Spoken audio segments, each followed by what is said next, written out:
নমস্কার বন্ধুরা, 2024-এর শীতকালীন অধিবেশনের প্রথম দিনই দেশের সম্মানীয় প্রবীণ ব্যক্তিদের নিয়ে একটি বড় আপডেট এলো এবং আপডেটটা এসছে ইনকাম ট্যাক্সের ছাড় নিয়ে। ভারত সরকারের অর্থ প্রতিমন্ত্রী বিষয়টি কালকে অর্থাৎ আগামী গতকাল সংসদের প্রথম দিনেই অর্থাৎ এই নভেম্বরে যে শীতকালীন অধিবেশন শুরু হয়েছে সেখানে প্রথম দিনেই কিন্তু বিষয়টা ক্লিয়ার করে দিয়েছে যে ইনকাম ট্যাক্সে আগামী দিনে সিনিয়র সিটিজেনদের জন্য বা প্রবীণ নাগরিকদের জন্য কতটা কি ছাড় দেওয়া যেতে পারে। শুধু তাই নয়, কতখানি পর্যন্ত ট্যাক্সের পরিমাণ কমানো যেতে পারে এবং জাতীয় সঞ্চয় শংসাপত্রের লিমিট কতখানি কি বাড়ানো যেতে পারে।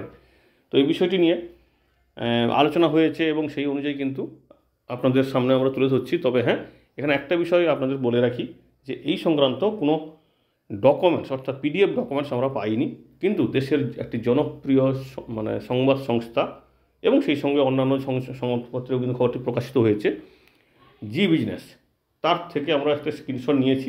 সেই বিষয়টি আপনার সামনে তুলে ধরছি যে কি বলা হয়েছে বা কোন প্রশ্নের পরিপ্রেক্ষিতে এই কথাগুলো এলো। কারণ আপনারা অনেকেই বারবার কমেন্ট করেন যে প্রবীণ নাগরিকদের জন্য বর্তমান সরকারের চিন্তাভাবনা কিছু আছে নাকি ছাড় দেওয়ার ইনকাম ট্যাক্সে। তো বিষয়টি কিন্তু এই ভিডিও দেখলেই পরিষ্কার হয়ে যাবে আপাতত কোনো চিন্তাভাবনা আছে নাকি। দেখুন, বলা হয়েছে কেন্দ্রীয় অর্থ প্রতিমন্ত্রী সংসদের শীতকালীন অধিবেশনে বলেছে যে আপাতত প্রবীণ নাগরিকদের জন্য ইনকাম ট্যাক্সে ছাড় দেওয়ার কোনো চিন্তাভাবনা নেই বা এই বিষয়ে কোনো বিবেচনাই করা হয়নি।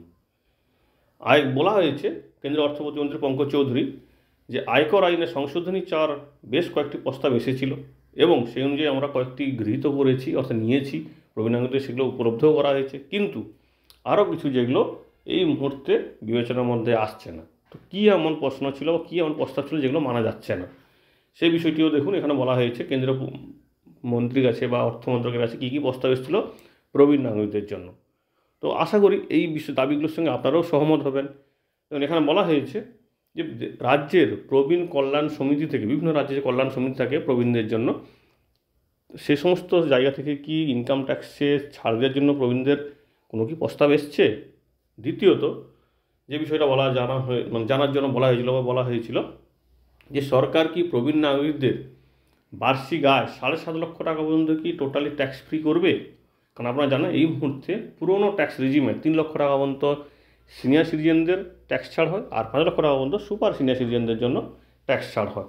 তো সেখানে নতুন যে প্রস্তাব বলা হয়েছে বা প্রশ্ন করা হয়েছে সেখানে বলা হয়েছে 7.5 লক্ষ টাকা পর্যন্ত সম্পূর্ণ ট্যাক্স ফ্রি করতে হবে প্রবীণ নাগরিকদের। শুধু তাই নয়, 7.5 লক্ষ টাকার পর থেকে 10 লক্ষ টাকা পর্যন্ত যে বাকি টাকাটা বা বাকি যে পেনশনটা তার উপর মাত্র 5% ট্যাক্স নিতে হবে।